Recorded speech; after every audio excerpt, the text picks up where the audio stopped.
예수 믿는 우리들이 성령의 기름 부으심을 받는 것은 큰 특권이고 큰 축복입니다. 왜냐하면 일종의 영적인 승진인 거예요. 옷이 달라지는 거예요.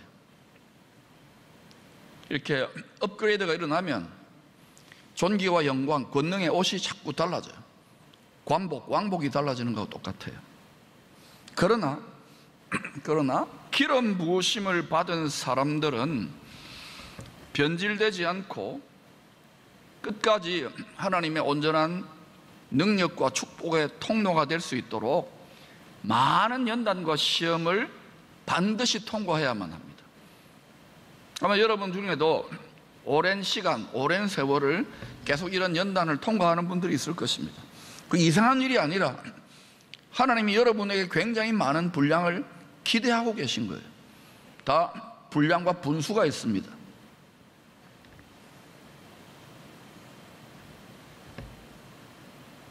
다윗도 하나님께서 사람을 택하여 다듬어서 쓰시는 원리대로 많은 연단과 시험을 평생 받았지만 일단 인텐시브 코스로 적어도 10년, 20년 집중적인 연단을 받는. 왜? 온 이스라엘 공동체의 지도자가 되어야 되니까. 하나님의 권세를 맡은 자들에게는 무거운 책임이 따르기 때문입니다. 그리고 잘못 감당하면 심판이 더 큽니다. 징계가 더 큽니다. 기름 부음을 받은 자가 자기 마음을 끝까지 잘 지키지 못하면 엘리 제사장이나 사울 왕처럼 비극적인 결말을 맞이할 수도 있습니다.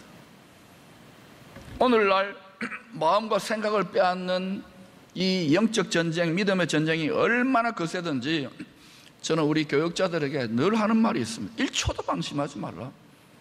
섰다고 생각하지 말라. 하물며 여러분, 사람은요 초 단위로 생각과 마음이 달라지는데 증거를 대볼까요? 화장실 들어갈 때 다르고 나올 때 달라요. 그러니 이 마음과 생각을 지키는 게 신앙생활인데 말씀의 충만과 성령의 충만이 아니고 어떻게 이길 수 있어요? 기도 안 하고 어떻게 됩니까? 근데 정직하게 한번 평가해 보십시다. 주일에 한번 예배 나와주는 것만 해도 힘들잖아. 또 유튜브 된다고 또 그래도 목사님 저는 내 개인의 골방에서 기도합니다. 말씀이 있습니다. 글쎄요. 만약 그랬다면 벌써 온 나라가 뒤집어져야 되는데 정말 이기는 기도원의 용사 300명 있어도 나라가 뒤집어지는데 엘리야 때에 7천만 있어도 아합과 이세벨이 심판을 당하는데 여러분 마음과 생각, 영적인 차원은 숨어 있지만 하나님과 원수 마귀의 눈앞에는 벌거벗은 것처럼 드러나 있어요. 육체와 물질 세계보다 훨씬 더 적나라합니다.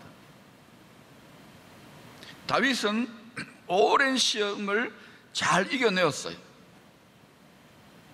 나중에 다윗이 포기해가지고 블레셋 지경까지 내려갈 정도였지만 하나님의 긍휼로 보호를 받아가지고 하여튼 성령의 이 권능으로 하나님이여 내 마음이 확정되었고 내 마음이 확정되었사오니 내가 노래하고 내가 찬송하리이다. 이건 언제 이런 걸 가능한 줄 아십니까? 도저히 안 돼. 차라리 죽이세요 할 때 이게 역전이 일어나요. 할렐루야. 그러니까 여러분 너무너무 힘든 분들은요 아예 확실하게 뒤에 말은 생략하겠습니다. 그러면 부활의 권능을 덧입어요. 이게 십자가와 부활이야 요나의 표적입니다. 교회는 그거 하는 곳이에요. 그런데 전부 다 안 죽으려고 그래. 목사 네가 죽어라, 네가 죽어라, 남편이 죽어라, 아내가 죽어라, 자식이 죽어라. 이러니까 분열과 싸움이 끊임이 없는 거예요. 여러분 주님과 함께 여러분이 먼저 죽어보시죠. 바울은 날마다 죽노라. 이렇게 날마다 죽노라의 길을 가면은 여러분 좁고 협착한 길이고 고생길입니다. 이것을 원리를 알기 때문에 이게 영혼의 관점에서는 너무도 영광스러운 길이기 때문에 기쁨과 감사로 가는 거예요. 할렐루야. 그리고 그 길을 걸어갈 수 있도록 성령께서 마치 새 포도주를 마시듯이 그 가시 면류관 세상의 면류관과는 전혀 다른 차원의 이 땅에서의 가시 면류관을 달게 즐겁게 지고 갈 수 있도록 하나님이 도취되게 하는 거예요. 성령에 만취되게 하는 거예요. 이렇게 도취되고 만취되는 사람이 어디 있습니까? 그러나 그렇게 가야 돼요. 아멘 안 하잖아. 혹시라도 한번 더 해볼게요. 그렇게 가볼까요?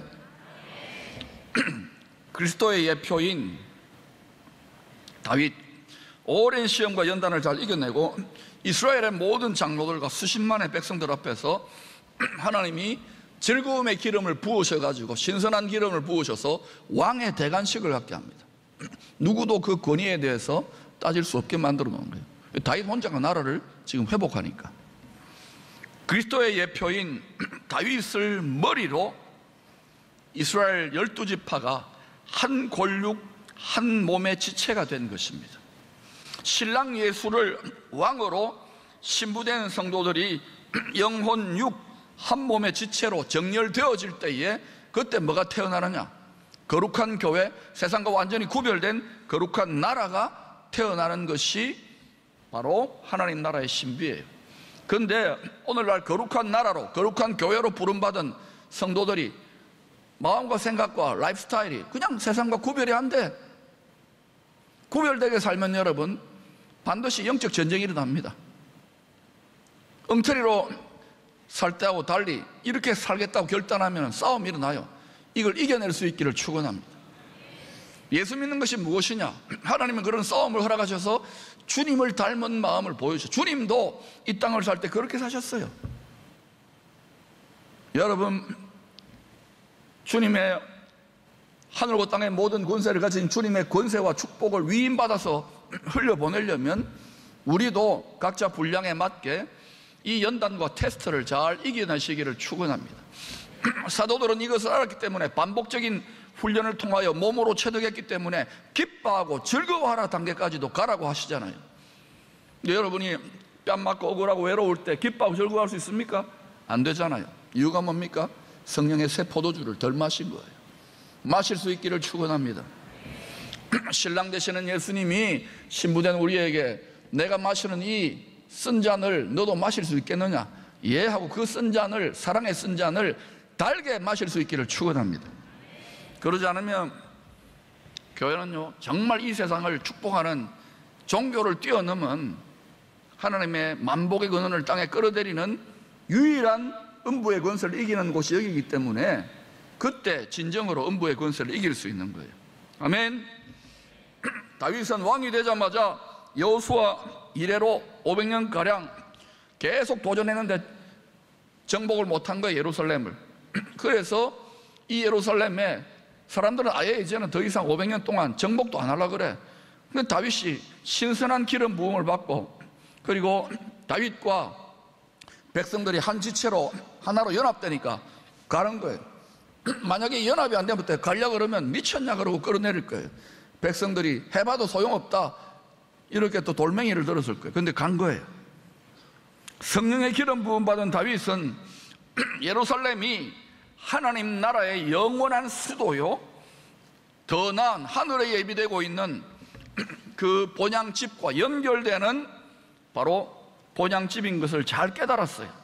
그래서 한평생 다윗은요 내가 아버지의 집 여호와의 집, 다시 말하면 예루살렘 왕궁에서 영원히 하나님과 함께 살기를 소망했습니다. 이 소원을 따라 땅의 예루살렘에 하나님이 거하실 집을 짓고자 했던 것입니다. 그리고 결국은 지혜와 평강의 왕인 솔로몬이 성전을, 하나님이 영광이 거할 집을 세우게 되죠. 그런데 그 성전은 누굽니까? 고린도전서 3장을 말하면 우리가 성전이에요. 아멘. 그러니 여러분, 정말 내가 성전으로 정말 가장 귀한 재료를 가지고 가장 귀한 사랑의 향유옥합을 가지고 내 성전된 나를 짓고 있는지를 돌아봐야 돼요. 자기 집은 화려하고 멋지게 지어도요 성전된 자기 마음의 집을 엉망진창으로 교회 왔다 갔다 하고 아무리 오래 다녀도요 마음 다 뺏기잖아요. 이걸 지킬 수 있기를 축원합니다. 이겨낼 수 있기를 축원합니다. 이 과정에 시험과 연단이 있어요. 그러나 여러분, 원수가 깜짝 놀라 자빠질 수 있는 것은 여전히 고통과 아픔이 있고 낙심과 좌절이 있지만 기뻐하고 즐거워해버려 보세요. 천상의 예배를 드려보세요. 계속 해보세요. 그러면 물러가요. 어둠이 물러가요. 아멘. 오랜 세월 동안 결박됐더니 풀어져요. 해보시라니까요. 성경은 전부 다 그 이야기입니다. 이긴 자들은. 이제 예루살렘이 인류 역사와 우리의 신앙생활에서 얼마나 중요한 도시인지 성경을 통하여 아주 간단하게 핵심만 몇 가지 체크해 보겠습니다. 첫 번째, 성경은요, 하나님의 구원의 계시의 책인 창세기부터 요한계시록 끝까지 계속 반복되는 767번 끝까지 반복되는 오직 유일한 도시입니다. 767번. 시험 칠 겁니다. 외워놓으세요. 두 번째로, 하나님께서 아브라함을 통하여 온 세상 죄짐을 짊어지고 대신 희생제물이 되실 예수 그리스도를 예비하게 되는 그 영적인 퍼포먼스를 아브라함과 이삭이 대신 하나님이 하늘에서 굽어 보시는 것, 그 테스트를 이겼잖아요. 그래서 아브라함은 한 가족이나 민족의 아버지를 넘어서서 모든 민족의 아버지, 하나님 아버지는 아니지만은 하나님 아버지의 마음을 가장 깊이 깨달았던 사람으로 인정받아서 만복의 근원을 삼아버리는 거. 할렐루야. 이삭은 또 누구의 예표입니까? 자기 아버지가 자기를 죽이려고 한 거기에 묵묵히. 이삭은 죽지는 않았죠. 그러나 예수님은 완전히 육체까지도 죽었잖아요. 그리스도의 예표입니다. 그런데 그 예루살렘을 하나님 아버지가 그 헌신을 받으시고 뭐라 합니까? 여호와 이레, 하나님께서 예비한다는 거예요. 이 죄와 사망 권세로 점점 사망으로 치닫는 사망의 신이기 때문에 사망으로 치달아요. 이 세상을 멸망하지 않고 이렇게 사랑하사 독생자를 보내셨으니 이는 그를 믿는 자마다 멸망하지 않고 영원한 생명이, 영원한 천국이, 영원한 복락의 나라가 바로 여호와 이레, 예루살렘의 성주이신 멜기세덱, 영원한 대제사장의 왕이신 예수 그리스도를 통하여 예비되는 장소가 예루살렘이에요. 할렐루야. 즉 예루살렘은 하나님께서 창세전에 작정하신 성전 부지입니다.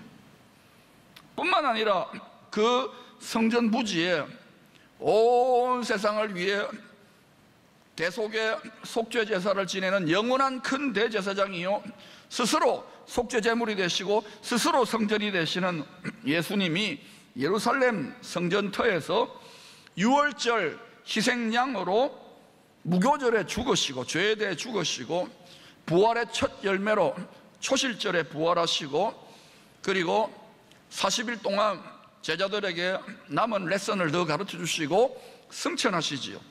그리고 약속대로 오순절에 성령의 대강림이 일어나므로 비와 같이 성령 강림이 부어지면서 주로 이방의 모든 흩어진, 열방의 모든 흩어진 민족에게 복음을 전하는 공동체로 최초의 신약교회가 탄생하는 거예요. 그리고 이제 쭉 이어지다가 바로 다니엘을 통하여 예언한 한 계시대로 한 이래가 남아있어요. 바로 성경의 반복 구약과 신약에서 반복하시는 약속대로 역사의 주관자가 되시고 창조주요 전능하신 만군의 주 예수 그리스도가 영광 중에 다시 오실, 그때 영으로 오시는 것이 아닙니다. 그때는 예수의 영으로 오는 게 아니라 영광의 몸으로, 부활의 몸으로, 심판의 주님으로 오실 도시가 예루살렘이에요. 아멘. 제가 지금 성경의 얘기를 짧게 요약해 놓은 거예요. 성경은 이 이야기를 하고 있는 거예요. 성경은 돈벌이나 처세술이나 세상에 뭐 이렇게 저렇게 자기 좀 종교적이라고 돋보이는 이런 책이 아니에요. 전부 다 메시아 예수 그리스도에 대한 책입니다. 아멘. 이거 놓쳐버리면 완전히 꽝이에요. 세 번째, 주 오시기 직전에 분명히 성경은요 구약과 신약에 일관되게 외칩니다. Great Tribulation, 대환란이 있어요. 이걸 여러분 우습게 생각하지 마세요. 주 오시기 직전에 이걸 피해야 됩니다. 아멘. 이걸 피할 수 있기를 바라며 들림 받을 수 있기를 축원합니다. 이 대환란은요 창세 이래로 모든 열방 민족에게는 가장 큰 환란이 될 것이고, 이스라엘의 개국 이래로 가장 큰 야곱의 환란이라고 이야기했습니다. 이 대환란의 때 다니엘 선지자와 또 공생애를 사셨던 이 땅에서 예수 그리스도와 또 성경의 마지막 책을 썼던 사도 요한은 다시 오실 예수 그리스도를 대적하는 짝퉁 그리스도, 멸망에 가증한 것이 예루살렘 성전 안에 서게 될 것을 분명히 예언하고 있습니다. 여러분, 이 일이 일어날까요? 이 일은요, 시간과 공간을 초월한 하나님께서 영원한 만물의 보좌 위에, 가장 높은 보좌 위에 영원한 보좌에 앉으신 분이 시간과 공간을 초월하기 때문에 미리 보고 하나님의 영을 보내서 하나님의 사람들을 사로잡아 가지고 예언해 놓은 책이에요. 모든 성경의 예언이 다 이루어졌습니다. 이거 하나 남아 있어요. 다 지금 주 오실 때다, 마지막 때다는 소리는 하지만 마지막으로 끝나는 게 아니에요. 우리는 영원한 메시아가 다스리는 영원한 나라를 바라보면서 그 아름다운 나라를 소망하면서 이 시험을 이겨내야 되는 거예요. 아멘. 그리고 어린 양의 아내가 되면 들림 받는다 그러잖아요. 이것을 여러분 농담처럼 여기지 마시기를 바랍니다. 다 나팔 불 때 다 들림 받는 게 아니라는 거예요. 예수를 믿어도 5 처녀가 있고 5 처녀가 있어요. 근데 어때요? 먹고 마시고 사고 팔고 시집가고 장가가고 다 해야 됩니다. 우리도 해야 되잖아요. 자식들 잘 키우십시오. 그런데 깨어 있어야 돼요. 이런 말씀을 알고 또 성령에 다급하게 제 안에서 역사하는 걸 보면서 우리 그래도 성도들은 열심히, 제가 안간힘을 쓰지만도 다들 왜 저렇게 하나 하시지만 제 마음은 너무너무 고통스러워요. 한편으로는 기뻐요. 너무 주님 주시는 위로가 있으니까.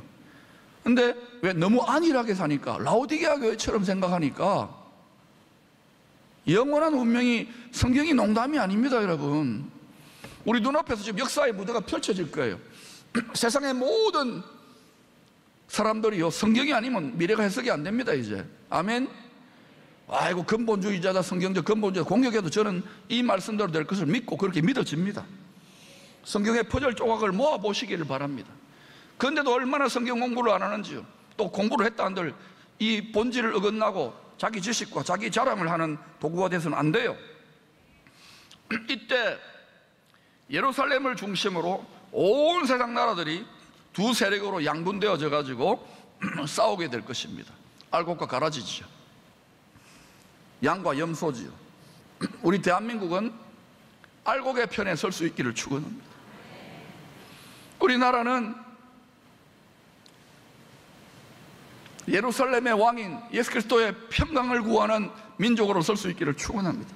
지금부터 미리 기도하세요. 이것이 여러분과 여러분 자녀들, 여러분의 손주들에게까지 영향을 미칠 가능성이 있어요. 다시 오실 예수님이 이 전쟁의 승리자로 예루살렘 성에 몸으로, 영광의 몸으로 입성하게 될 것입니다. 그래서 그리스도의 예표라고 할 수 있는 다윗 왕은 주님 초림하시기 1000년 전에 성령의 기름 부으심, 예수의 영의 권능의 기름 부으심의 인도를 받아서 예루살렘 정복 전쟁에 나서게 된 거예요. 우연히 된 게 아닙니다. 어떤 정치적인 정략적인 목적보다도 성령의 인도, 그 결과로 거기가 수도가 되는 거예요. 그런데 예루살렘에는 여부스 족속이 수백 년 동안 견고한 진지를 구축하고 점령하고 있었어요. 강한 자가 집을 딱 지키고 있었던 거예요. 성을 쌓고. 여부스 족속은 자신들을 치러 오는 그리스도의 예표인 다윗 왕에게 이런 모욕을 퍼붓습니다. 네가 결코 이리로 들어오지 못하리라. 맹인과 다리 저는 자라도 너를 물리치리라. 너 별거 아니라는 거예요. 여러분, 이것은 남의 나라에서 한 3000년 전에 일어난 해프닝 정도로 생각하면 안 됩니다. 우리가 거룩한 나라예요. 우리 마음에 성이 있습니다. 안방이 있어요. innermost being, 뱃속에 가장 깊은 마음의 복심, 가장 깊은 자기 마음의 자리에, 여러분, 이 자리에 누구든지 욕심이 있어요. 누구든지. 저나 여러분 다 예외 없이 이 마음의 자리가 거룩한 나라 된 우리 자신을 다스리는 보좌가 있는 곳이에요. 여기에 지 마음대로 대왕, 각자 소견에 오른 대로 대왕, 지 생각대로 지식 판단하는 불의한 재판장의 보좌를 반드시 끌어내려야 돼요. 그리고 여기에 예수 그리스도의 말씀과 예수 그리스도의 영이 여기에 좌정하여 앉아야 돼요. 그걸 저는 안방 예배자로. 근데 그 자리까지 우리가 나아가려고, 그리스도가 그렇게 마음을 열고 나아가려고 똑똑똑 두드리면요, 현관문이나 거실문 정도까지는 많이 열어줘요. 근데 이것까지 열면 내 자유는, 내 인생은, 내 계획표는 아니에요. 이것까지도 열어줄 수 있기를 축원합니다. 이것을 못 열도록요, 여부수 족속처럼 여러분의 육적 자아가 필사적으로 저항해요. 나는 목사도 아닌데 선교사도 아닌데 뭐 생활 선교사고 이렇게 뭐 기도고 호들갑을 떠느냐, 그냥 종교적으로 왔다 갔다 하고 약속도 한 번쯤 하지 왜 우리 부인은, 우리 남편은, 우리 자식은 이렇게 나온다고요. 이것은 무엇을 또 의미합니까? 우리가 거룩한 나라고 거룩한 세상입니다. 모든 사람은 자기 나라를 살고 모든 사람은 자기 세상을 살아요. 그런데 이것은 우리가 하늘의 예루살렘을 따라 산다는 말은 뭡니까? 성령의 소욕을 따라 사는 거예요. 우리 마음이 성령의 소욕의 마음을 가지면 하늘의 예루살렘이고, 우리 마음이 육신의 소욕을 따라 사는 육신적 마음이 되면 이거는 땅의 예루살렘이에요. 그러니까 땅의 예루살렘은 가장 전쟁터가, 가장 치열한 역사의 전쟁터 아닙니까? 이 하늘과 땅, 다시 말하면 성령의 소욕과 육체의 소욕이 하늘의 예루살렘, 땅의 예루살렘이 도킹되고 만날 때, 그때 여러분 영원한 하나님 나라가 시작되는 거예요. 이것을 이 땅에서 미리 맛볼 수 있는 거예요. 우리가 성령의 소욕과 결합되어서 우리 마음이 육신의 소욕을 따라 살 수밖에 없는데, 성령의 소욕과 결합되어 살면은 그때부터 이 땅에서 주의 수와 동행하니 그 어디는 하늘나라가 되는 거예요. 이렇게 살 때 우리의 자녀들과 다음 세대들이 우리를 통하여 살아 역사하시는 경건의 능력을 보고 예수 그리스도 앞에 굴복합니다. 아멘. 그저 종교적으로 가보자, 세상 즐거움이 천지빛깔인데 이 답답한 예배의 자리 나오겠어요? 그러나 예배가 정말 신령하게 하늘의 문이 열리고 하늘과 땅이 결합되어지는 그러한 돌파가 일어난 하늘문이 열린 예배가 되면은 모든 것이 달라지는 거예요. 이 예배를, 이 활로를 이미 열은 줄로 믿습니다. 정한 때가 차면 하나님의 뜻을 끝까지 되져가는 세력들이 영원한 형벌의 감옥에 던져진다고 성경은 계시합니다. 그 후에 하늘의 예루살렘과 땅의 예루살렘이 하나 되어 영원한 샬롬의 나라의 왕궁, 통치 본부, 수도가 될 것입니다. 즉 하나님 아버지께서 창세전에 예정하신 하늘에 있던 것들과 땅에 있던 것들이 예수 그리스도 안에서 통일되어지는 도킹 스팟이 바로 예루살렘입니다. 저 왼쪽에 있는 것을 하늘의 예루살렘이라 보고 오른쪽에 있는 걸 땅의 예루살렘 봅시다. 하나님의 마음과 사람의 마음이 도킹되는 거예요. 아멘. 예수 그리스도 안에서, 하나님이 사람이 되신 예수 메시아 안에서. 할렐루야. 요한은 하늘과 땅의 예루살렘이 통일된 도킹 스팟, 거룩한 성에 들어갈 수 있는 자격이 있는 자들을, 이기는 자들, 왕 같은 제사장들이 들어가게 될 것이라고 분명히 예언하고 있습니다. 읽어볼까요? 시작. 만국이 그 빛 가운데로 다니고 땅의 왕들이 자기 영광을 가지고 그리로 들어가리라. 왕 같은 제사장들이. 왕 같은 제사장은 여러분 그리스도의 군사 단계를 넘어서서 정말 하나님 성령과 내 육신의 마음이 하나님의 마음 합한 자들이 들어가는 거예요. 다윗처럼. 아멘. 그러니 여러분 신앙생활 적당히 하고 미지근하게 라오디게아 교회처럼 신앙생활하는 거 너무 좋아하지 마세요. 육신적으로는 세상적으로는 편안할지 몰라도 우리가 영혼의 가치 보면 너무 많은 손해를 보고 있는 거예요. 저도 그래서 여러분을 위하여, 우리 자녀를 위하여, 또 이 나라를 위해 더 기도하게 돼요. 이 눈을 열어달라고. 이것은 은혜로만 열리는 것입니다. 더 부모 세대들이 기도할 수 있기를 축원합니다. 우리 자녀들 세대들은요, 킹덤 제너레이션, 글로리 제너레이션으로 하나님이 들어 쓰시기를 원하신다는 것을 기억하십시오. 이 하늘에 예비되고 있는 가라한 복지 귀한 성이 부르심을 받은 모든 성도들이 마음을 다해, 힘을 다해, 뜻을 다해, 생명을 다해 사랑해야 될 더 나은 하늘에 예비되고 있는 본향집인 것입니다.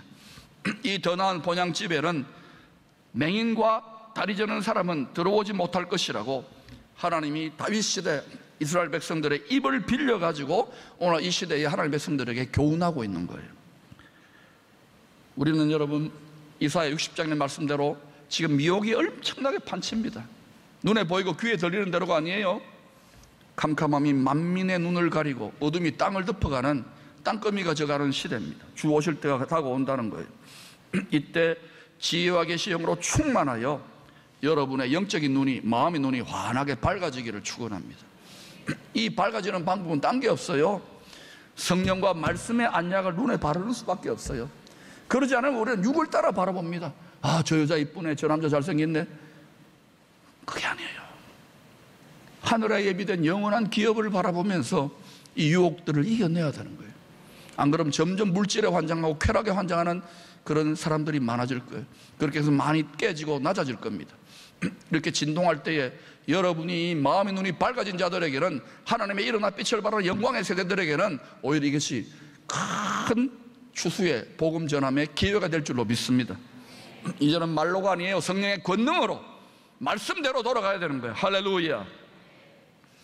또한 여러분, 말씀의 양식을 잘 먹어야 돼요. 젖만 먹어야 되겠습니까? 양고기 스테이크도 먹고 또 생수도 잘 마시고 그렇게 해서 잘 먹고 잘 소화하면 어때요? 속사람이 강건해져요. 다리가 힘이 얻어요. 안전뱅이 같이 말씀에 불순종하는 게 아니라 순종하는 다리로 고침을 받아 영원한 본향집을 향하여 거침없이 침노하는 용사처럼 들어갈 수 있게 되는 거예요. 이렇게 하나님의 마음에 다윗처럼 합한 삶을 살게 될 때에 두고 보셔요. 여러분의 삶에 점점 처음에는 좀 힘든 것 같지만 다윗처럼 점점 다윗은 강성하여 갔더라. 다윗의 집은, 다윗의 나라는 점점 강성하여 갔더라. 강건하여 갔더라. 할렐루야.